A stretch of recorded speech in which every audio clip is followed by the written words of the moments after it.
On today's podcast, I welcome on a special guest. He is a Super Bowl champion and Coach of the Year, and now he's the new head coach at Westerly High School football. Coach Steve Stoehr, how are you today? Doing great, having a great day, hanging around, doing a little hot yard work. Yeah, you can't beat that, right? How? That's all you can do now. Yeah, exactly, right. With everything that's going on, how are you holding up during these COVID times? I always ask all my guests this. Well, yeah, they're tough. We've been out since March 13th. It's tough on the kids. I've been talking, we've been talking with the kids and stuff like that. We've been meeting with them according to the Genius plan. We've been meeting with them, our numbers, and it's tough. It's been tough on them. It's tough on us. So we just want to try to keep everything copacetic, and we're waiting to hear what's going to happen with football. Yeah, it's such an interesting time too, and it's got to be weird because you've been in the coaching game for about 19 years now or more. 19 years? No, more than that. I finished playing college in '86, and I was coaching that spring. Yeah. Oh wow. I coached at URI for that spring, and then I went to Connecticut for a year. So I've been coaching since 1986. So yeah, this is like a first fall of football, huh? Yeah, we could say so. Yeah, that's gotta be a weird feeling. It's different. Yeah, that's because you like to be trying to get ready, and you also have to be careful. There's a lot of rules in place now. Yeah. So. Yeah, I know that you got to definitely be careful with everything that's going on, and the guidelines are going to follow that with sports. Yeah, well, the old rules is you couldn't work with your kids at certain times, and everybody broke those rules. But this is different. You can't break the rules. You've got to follow what's going on and keep the kids safe. Yeah, that's understandable. Coach, before we get into what's been going on at Wesley and your decision to come to Wesley, I want to jump back a little bit into your career, how you first got started in football, and when did you know that football was your sport, and when did you start playing? When I was 8 years old, I met Mark Van Egan. I started playing I tried to play when I was 8, but they found out my birthday fell 2 days. They didn't have the leagues they have now. They have like 6-year-olds going out and stuff like that. Yeah. You had to be 9. And by August 1st, you had to be 9. I was 8. Wow. I was 8 on July 29th. That was my birthday. Wow. I tried to play that year saying I was a 9-year-old. Yeah. But they said no, and the next year I went out. I started off in CLCF, Cranston League for Cranston Future. That's where I'm originally from. I got to meet Mark Van Egan, and I became a lifelong Raider fan and stuff like that. Yep. So we just like I said, and it's just a sport I love. It's a closest thing to the life that you can get. Mm. A lot of people say, you hear a lot of basketball players, and I'm not downing those sports. I played a lot of sports, but football is the only one where it's your team, everything matters. Everything you do, you can't hide. So, yeah. It's every possession matters, everything Yeah, it's a game of inches. And that's what I think football is. It's phenomenal. And like I said, you can put those details and attributes towards life. And let me put it this way. Let me give you a good example.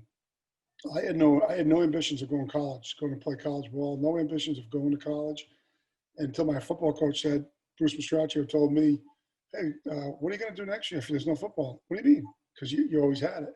He goes, well, you're not going to be able to play football if you don't go to college. And the light went off. Oh wow! So that was back in the early '80s, and the light went off, and then the rest is history. I ended up going to college. I love the game. I would sit there in high school and just draw up plays. That's all I did. That's awesome. Did you draw up plays in the classroom? Don't tell my son that. That's all I did. But I won't tell him. I'll tell him that you studied hard. Oh yeah. And now, how did you decide? You ended up playing at URI as an offensive lineman. How did you decide to go to URI? Well, my first love was BU. Mm-hmm. I wanted to go to Boston University and stuff like that. I took my visit there and found out that I probably would have never made it through there because of the city. I never would have gone to class. Oh, wow. I went to visit Southern Connecticut, which is a Division II school in Connecticut. And the school was great and everything, but it was just, I didn't want to play. URI wasn't even in the picture. Really? What happened at URI, the funny thing about URI was a friend of mine who coaches at URI now. It's funny. He's like 6'6", 400 pounds, but he was in high school. He was like 6'4", 250. Wow. My coach sent a film of him to URI, and they said, well, he's all right, but we're really interested in that number 15. I was a tight end, number 15 kid. Who's he? And I got to talk to them, and I went there. And as soon as I went to the campus, I loved it. So That's awesome. Yeah, UR's got a beautiful campus. I never realized how big it was until I went there. A little different though. We didn't have all those things in the back when I was there. We always had a place steam was coming out of the ground. We had a bubble. There was a bubble. Our indoor track was a bubble. Mackle wasn't there. It was a little different back then, but it was definitely a place that I could go to and not get lost. So that's good. Yeah. Yeah, I know. BU's tough too, because you mentioned BU. BU's in the city. I was thinking BC, but BU was like right in the city. I had some friends go there. I was afraid I would walk into a McDonald's for a class instead of actually going to like an actual class. Well, I went to the Beanpot game and took a cab home. I was supposed to be with players. We took a cab home, and I woke up in the wrong dorm. Oh no! I knew right from there. I mean, the coach at the time was Rick Taylor, and Rick Taylor went on to be an AD at Cincinnati, I think it was, or something like that, University of Cincinnati.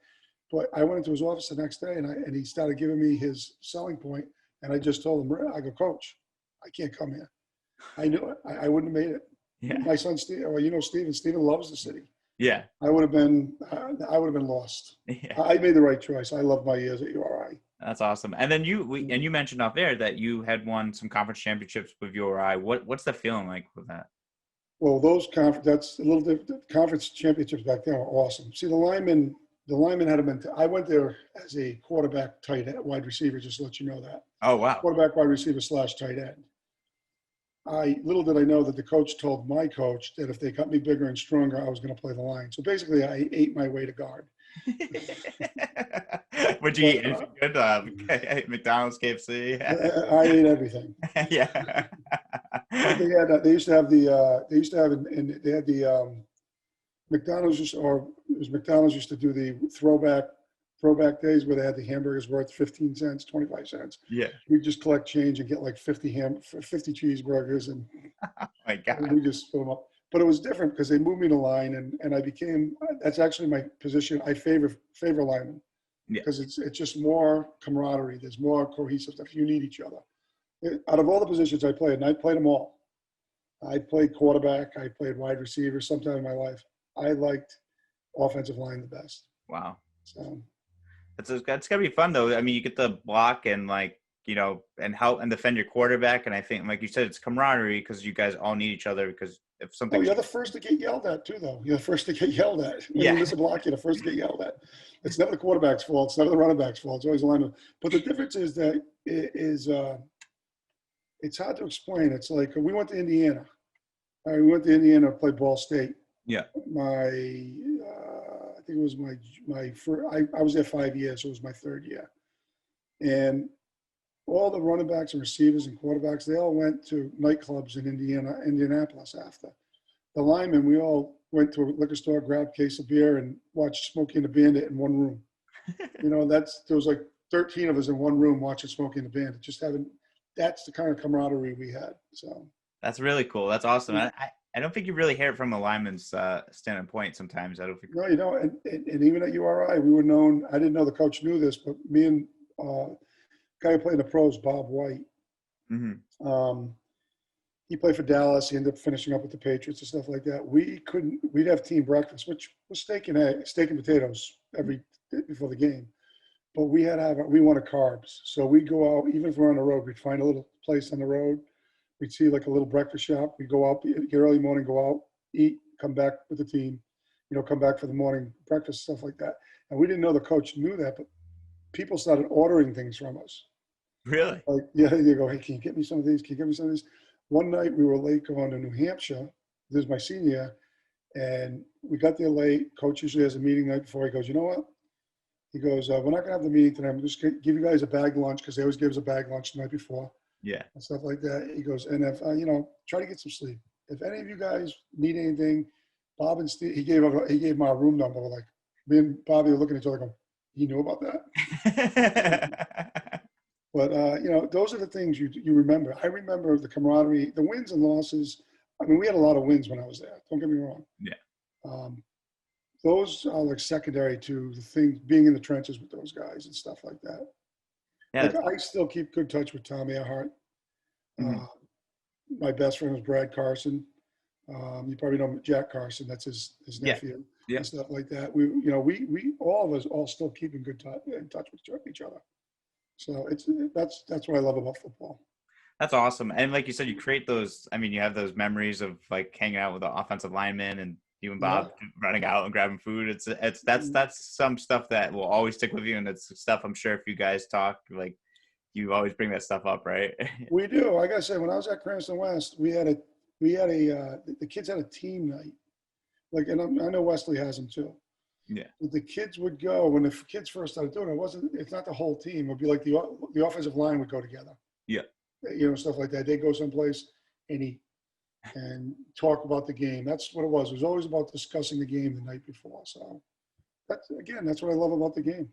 That's awesome. Yeah, I love that. That's amazing. And it's crazy how much camaraderie there is there. Did you have like a pregame ritual? I know you mentioned like steak and eggs before a game, but like, was there a pregame ritual that you always had before a game? Me, Yeah. all the time. Like I said, I had to have that. I had to have the different meal. Yeah. I still eat my steak and eggs. Steak and potato. Don't kid yourself. But I had to get, when I was at URI, I had to get there early. I was an undersized lineman. Yeah. People don't get that. They see me now. They say, no, you're about 280, 270. Back then, I was probably I played some games at 232, 235. Wow. You know what I'm saying? I grew with the position, you know what I'm saying? So Yeah. I'd have to go down and stretch out. I was really stiff. I'd have to go down and stretch early. Had to have the same amount. Like I would drink a pot of coffee before every game. Wow. That's crazy. I would drink about a pot of coffee, start early in the morning, drink a pot of coffee, which, by the way, you always have to go to the bathroom like a million times. Yeah. Yeah. Yeah. I'd take 2 Sudafed and sniff an ammonia capsule before every game. Oh my God. And my coach told me the first 3 plays of any game were my worst. He said you could just see because you itching to hit somebody and because you'd miss or something like that. You know what I'm saying? And he goes, Yeah. after that, you settle down. Those are rituals. I'm superstitious. Yeah. I mean, I think a lot of athletes are. I think a lot of athletes have these pregame rituals that a lot of people they don't really tell you until like you do an interview like this and you're like, what was it? And then like some guys is just weird, like I forgot what some guy in the NBA takes a nap before every game. There's some guys at URI used to do that. There's some guys that had to. You could never sleep before the game. The night before a game, you could never sleep. See, when we were on the road, you couldn't take a walk. Yeah. But when we were at home, we didn't stay in a hotel. We stayed on campus. You could. So a lot of guys like me, I could never sleep before a game. I'd have to watch a movie. I watched Rambo one night, and Bob White was with me, and there was a couple other guys when we're doing okay. Rambo, that's URI. The Russian, that's UMass. We're doing stupid things like that, things that kids would do, but it was so much fun. It was, like I said, things you did. That's awesome. That's great. And then, go ahead. No, and those things are the things that we try to pass on to the kids too. Like my team at Cranston West, those kids had a lot of fun. We go to movies together. If a new movie came out, like when I was playing, Rocky came out for the first time. Yeah. My coach took us all to Rocky. That's awesome. It was great. What sucked was our band started playing that theme song every time we came out. By the end of the season, you're like, all right. But you do things like that. We did Rocky 3. I forget if it was me at Rocky 3 when you know my son, right? You know Steven? Yeah, yeah. All right. You know the song about the kid from Notre Dame, Rudy? Yeah, yeah. Well, we took the team to go see Rudy. Okay. So Steven was a really young kid. He was like 3 years old or something when he came, 4 years old when he came out. And he goes, I want to go sit up front with the guys. I said, no problem, go ahead. And I looked at one of the guys where he saw the movie. I go, does anyone die in this movie? They go, no, they don't. The kid his best friend dies, if you remember, in the kill explosion. It explodes. Yeah. Also, I look down the aisle and I see Steven walking back up, all upset. Those are things that he'll kill me for telling you that. But those are things you remember, and the kids remember that. The kids from that team will tell me, remember when your son went to see? They'll say stuff like that. They remember that stuff. That's awesome. So, I remember my coach playing records. We go every Friday night. We go watch a little game film, and we'd be in the cafeteria. He'd put some game film. It was back then maybe the 8mm, or the 16mm, whatever it was, back and forth. And then he'd say, "Put your head down on the thing," and he put a record on. It was like Newt Rockney's speech or something like that. But we always took the wrong thing out. Like Rocky, when everybody was, everyone's going to Rocky, we're all singing "Take It Back." Like in the middle of the game, we're all just singing "Take It Back." We'd always take something else out of the game. So, but it was like our thing. Yeah, that's awesome. That's so great that you have And that's that. what I want the Westerly kids to get to. And I'm sure they do get it. Because let me tell you, this is, I think Dwayne did a great job. Yeah. I think Chris Reed has done a great job. I think Jim Morano did a great job. And Sal Algieri's a legend. Yeah. I mean, so they've had great coaches. That's, Yeah, you gotta I mean, that's amazing. And it's amazing that you're able to bring these past experiences to your teams and like create these memories and help create these memories. And I think that's like the most important thing. And what was and then we'll get into questions, but like what was your decision to get into coaching? Like what was that decision? Well, like I said, when I was at URI, they brought a kid named Roland Fiore up. Mm-hmm. He was a basketball player from Stonehill. He was going to be a great tight end. I was a tight end at the time. This was my sophomore year. This was the year I ended up redshirting. And everyone told me how, Roland's a great athlete. But Roland wasn't that good. But so what I did is instead of, most kids hate the guy who's behind them or something like that. What I did was I helped him out and I started coaching him. And I was like a coach on the field. Oh, that's awesome. And when I moved the guard, Greg Sturgis, God rest his soul, he's gone now, did the same thing. He was the guy in front of me, but all he did was help me out. Wow. And you just little things. And I just loved helping Roland out. And I would like, talk to the other kids, come up with some ideas on blocking schemes and things like that. And one day, two of the coaches on my team says, Stoehr, you should do this coaching. Coach Griffin told me off the bat, said he goes, you should get into coaching and stuff like that. So that was pretty much, I loved the game and I didn't want to give it up. So yeah, exactly. I don't blame it. I mean, you can tell by just talking to you right now. Selfish reasons. It was selfish reasons. So. Yeah. I don't blame you. So that's awesome. And then you ended up. When did you take your position at Cranston West? Teaching? Coaching position at Cranston. Well, I went to Milford. My year after I graduated in '85, I coached at URI in the spring. I really thought I wanted to go into college coaching, and there's been opportunity along the way to do that. But we had Stephen. Yeah. And then you got to learn. You got to sit there and say, okay, public school teacher who makes nothing. Yeah. Well, college coaches and chase a dream. You could chase a dream, but you're still going to make nothing. Yeah, exactly. Something like that. So what happened? I went to Milford Academy. Coach Griffin and Coach Downey, he's passed now too, but they helped me out. They helped me get there. And I coached at Milford Academy for that year. We had an 8-2 record, but I didn't know we weren't supposed to win. We were supposed to have, I wasn't the head coach. There was a guy named Tom Callahan from Texas. We were supposed to give film time. Oh. It's not so much win. You're supposed to get kids on film, but we didn't care. We just wanted to win. Yeah. We played college JV teams, things like that. So it was fun. I left there in March because Stephen was going to be born, and their insurance that they had for me there wouldn't have covered it. Oh, really? So I came back to Cranston. I started selling insurance first. Oh, wow. But I was subbing on the side. Yeah. I was substituting on the side, and I was selling insurance. And the insurance company told me I had to make a decision. I think they thought I was going to stay with the insurance company. I said, okay, consider this my 2 weeks. And then I talked to my old coach, Coach Mastraccio. He had a place on the staff for me. I started off as a volunteer for the first 2 years. I became a varsity coach the next year, and stayed with him his plan was 10 years and he was gone. Yeah. 12 years later, I was thinking about moving on, looking somewhere else, but then he left, and I ended up taking over. Oh, wow. That's awesome. And then you ended up winning, your state title there. And we had a great team. We had a great team. People, I love to hear that. I like to say I had a lot to do with it, and I did have something to do with it. Yeah. But I had some great kids people don't realize when I first got there, we made the playoffs. That was Coach Mastraccio should have stayed. He should have stayed one more year. He had a great team. Yeah. We made the playoffs. We ended up playing the Mike Wilson South Kingston team. Oh, wow.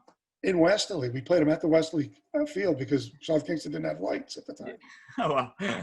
And after going down 45-0 at half, We ended up winning the game. Well, we ended up losing the game. Excuse me. We lost the game. We ended up losing 59-35 or something like that. Wow. We used every onside. It was a fun game. Every onside kick, everything we've ever practiced, we used it. Wow. And that was a big learning lesson for me about not practicing, about being good at something, not everything. Yeah. You know what I'm saying? So you know, I try to learn something every year. Even now, I've been here a long time. I try to learn something from people every year. So that's awesome. And when you take over a program, how do you like bring in your own like culture and philosophy? So like here at Westerly, like it's tough. It's tough. I mean, the coaches they have here, most of them are my friends already and stuff like that. They had the wing T philosophy already, which I'm a wing T guy. I'm a hybrid wing T guy. Yeah. Like I'm more like when we played Westerly, we played Westerly a couple of years ago here at the stadium and then here. Mm-hmm. I even told Chris, you should use some of the stuff. You'd be really good. I go, you get your full using jet sweep, rocket, stuff like that. If you have a quarterback that can run, which they did, you can use a little more shotgun quarterback power stuff. Yeah. I'd like to go to what I really wanted to do before I left Princeton West was do wing T from shotgun. Oh, wow. I might still do that at here. Yeah. When we were at Princeton West, we played a team called Marshfield. Okay. They were like number 1 and number 2 in Master. They were big. They were good. They were really good. But they did it. What they were doing is what I wanted to do. Oh, wow. That's really cool. So I got to know them. I got to talk to them. And like I said, there's a few Massachusetts coaches that I became very good friends with. And we've talked a lot, stuff like that. How do I bring my coaching philosophy down there? The problem I did have is that a couple of coaches that I would like to keep don't want to travel 45 minutes down the road. It's that Rhode Island mentality, right, Coach? Yes. Yes. If we were in Texas, they'd be like, fine. Yeah, that's no problem. Yeah. But here in Rhode Island, you got to pack I like the coaches. The coaches I have are good. I like all of them. I got a couple of young kids in the staff, and I got a couple other coaches. So I know they're used to running that single wing, but I like having a quarterback. Yeah, that's understandable. Yeah, I understand that. And I read your quote in the Westerly Sun. And I thought it was a really good quote. It's like, you can run the ball, but I think it was like November. We're going to start, like, you need to throw the ball in November, right? No, November you have to run the ball. Run the ball, yeah. Okay, I must. Yeah, a lot of times you have to throw the. But no, when they needed to throw the ball, they couldn't. Yeah. I mean, if you think about it, and I've always said that in Rhode Island you can throw the ball over the field, but in November you need to run the ball. Yeah. And they did run the ball, but the problem was that's all they did all year. So that's, if I'm throwing the ball all year and we make it to the playoffs, and all of a sudden I start running the ball, that's going to throw teams off. Yeah, exactly. But I'm not going to do that. I'm very balanced. Whatever they want to give me, they want to play everybody up, we're going to throw the ball. Yeah. Hey. We'll see what happens. Oh, I like the quarterback. My quarterback has to be a magician. Yeah. Has to be able to hide the ball. Okay. I don't want the defense knowing where the ball is at any time. And I love the fullback. I can't get Tristan Toronto was great. I mean, Salino was great. I love that type of running back, but I also want the speed on the outside. I want my kids getting the ball at full speed, making the defense play the whole field. So that's great. I love it. Yeah, that's what we're going to do, and that's hopefully if we have a season this year. Yeah, I hope so. And now, when you look ahead of a season, we'll just say we have a season. When you look ahead of the season, like, what is the one thing that excites you just about with the season that's coming up? I've never played football in February. What excites me about the season is what really excites me most is that now when the game's over, I can make sure everything's away, and I'm 2 minutes from my house. Yeah, that's nice. That's a great part, right? Like before when I was in Cranston, don't get me wrong. Sometimes it's good. It's a good thing. Yeah. Oh yeah. There's a lot of anxiety the night before a game and stuff like that. So I have to sit there because I wouldn't come home. I'd have to sit there and wait for the game. Yeah. And then when the game's over, when we win, it was great coming home. But when we lose, you'd be second guessing yourself all the way home. Yeah. And then you'd be watching the film. And then the next thing you know, it's 5 o'clock in the morning. You had to be back at school the next day. Yeah. So, that's a killer part about it. All right. Well, go ahead. The nice thing is I'm 2 minutes from my house. Yeah, that's a nice thing. Was that part of your decision to come here, or you just saw an opportunity that? Yeah, no, I like to coach football. Like Dwayne asked me to come as an assistant coach, but I was coaching with my friend Jerry Zanella in South Kingston. You know what I'm saying? So, it's tough to tell Jerry I coach for him and say, no, I'm gonna go with Dwayne. You know what I'm saying? Jerry was my quarterback when I was in high school, believe it or not. Oh, wow. Yes. So I That's, was coaching with Jerry, and I enjoyed coaching with Jerry. It was fun. that's awesome. That's So great. then someone told me the job was opening, and I didn't think I'd go for another head coaching job. Yeah. I decided I put my head. I thought maybe Jamie already had somebody in his head that he wanted. Yeah. Fine. So Hey, worked out well for you, and yes, it did. and Wesley is definitely lucky to have you as a head coach, and I'm sure we're going to see a great program being built here in Wesley by you and the players coming up. I'm going to try to maintain it. I think it's already a great program. I Yeah. think the coaches before me have done. I really do. I think Dwayne, everyone got on his case about not having a quarterback. He wanted to run spread. I know that for a fact when he first got here. Yeah. Oh, really? He couldn't find a quarterback, so he did the next best thing, went to the single wing. Yeah. And the single wing, there's not, I said we're not going to run it as a main offense. Doesn't mean we're not going to have it. Yeah. It'd be a nice little wildcat change-up type deal. So, like I said, there's a lot. The program, what I look at me as I'm not trying to build it. I'm trying to keep it going. Keep it going. Keep it great. Yeah. So that's awesome. I'm a caretaker for it right now. Yeah. Well, Coach, you'll definitely keep it great for sure, and keep the Westerly, tradition up, and beat Stonington and win some Super Bowls. Yeah, if we play them again. Yeah, I know, right? I know. I don't know. This thing is crazy. It's not only this thing; it's the way they set things up now. Yeah, what's going on with the CIAC? I got to read more into it, but what I'm understanding is that might become a playoff weekend. Oh, really? So does that mean I schedule Stonington, but if they make the playoffs, we don't play them? Yeah. You can't do it. Yeah. What I'd probably do is try to work out with Jim where we schedule them another week. Yeah. Then so we can still have the game. Not another week further, but another week during the season or something like that. Yeah, yeah. Until they get that out of their head. Rhode Island tried to do the same thing. Really? Rhode Island tried to make that Thanksgiving Day weekend, Super Bowl weekend. That was a playoff weekend. And as being a Cranston West guy, I was like, no, we got to play Cranston East on that day. Yeah, well, yeah. you still can, but what about if one of us makes the playoffs of the Super Bowl? Yeah, it doesn't make sense. Play them anymore. I go, Yeah. You can't do that. You can't schedule someone and say, oh, we're not going to play you. Yeah, exactly. Yeah, you can't do that. Yeah. So I don't know. Like I said, I'm not sure how it goes, but someone was telling me that that's what they thought it was. Oh, wow. Oh, God, that's It's interesting. But they tried to do it in Rhode Island. We fought it tooth and nail. There are a few schools, Wesley being one of them. Yeah. The Wesleys don't have traditions, and like that Cranston game makes a lot of money. Yeah. It packs the stadium. And Mike Traff, who's the AD there, used to tell me if they have a great Thanksgiving Day game, it made back all the money from the fall sports, and he can use it for the winter sports. So. Wow. Yeah. So yeah, I know it's the same. I think it's the same thing around here. I mean, that's still out. Everyone anticipates it, and all the old football players come up, the alumni, and I know that'll be a big thing if that doesn't happen this year. They have to do. If it doesn't happen this year, that's okay. One year is not going to kill them. Yeah. But they got to make sure that it's going to happen next year. Yeah. You know what I'm saying? It's the year after. That's my thing. If it only happens 1 year, it's like anything else. When we moved up to Division I, everybody cried about it. Yeah. You know what I'm saying? In that first year, we moved up to Division I the year after we made the playoffs and went to Westerly. I had a great team, a phenomenal team. We won 2 games. Wow. Because we weren't ready for the speed, the depth, and stuff like that. Yeah. Cranston West now is a solid Division I team. They are, they have no excuse ever to move down to Division II. Yeah. And stuff like that. Where I left them when I was done, that's where they are.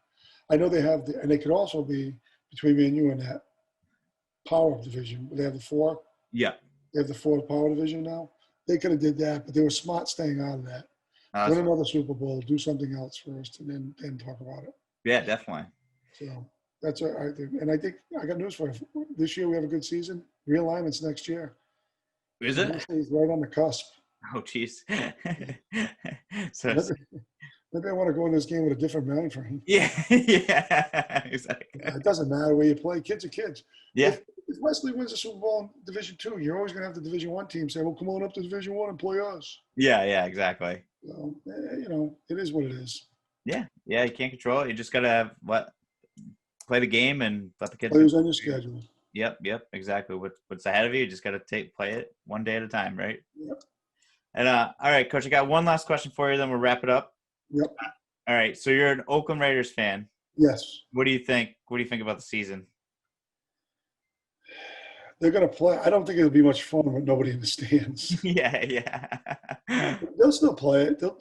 They're still making millions of dollars. People don't get it that um, in the pros, it's not high school. That's what I love about high school, even college. Some Yeah. college teams, like a URI, it's more like a small college team and stuff like that. Yeah. It's about emotion. It's about desire. It's about playing. In the pros, it's about money. Yeah.